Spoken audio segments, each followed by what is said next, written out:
This is the unboxing of the Pleasantly Starlink mini aluminum alloy RV bracket.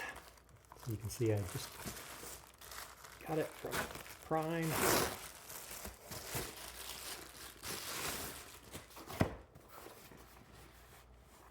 Magnetic iron plate roof mount.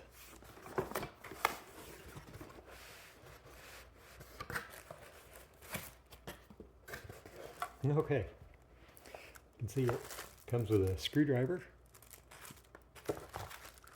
This is what you actually attach the Starlink to.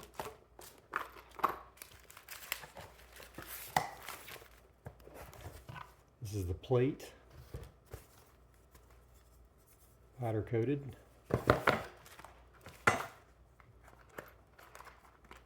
This little thing, probably the gimbal, but I don't know. Yeah, that's the gimbal. So that goes in there, and then this should attach right here on the plate.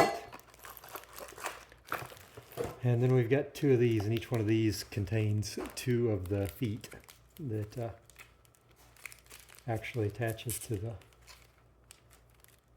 each corner of this, and then these will be the magnets that actually stick to the top of the van or wherever you're wanting to attach it. If you want to actually see this getting installed, be sure to subscribe to the channel, and we'll have an installation video in the future.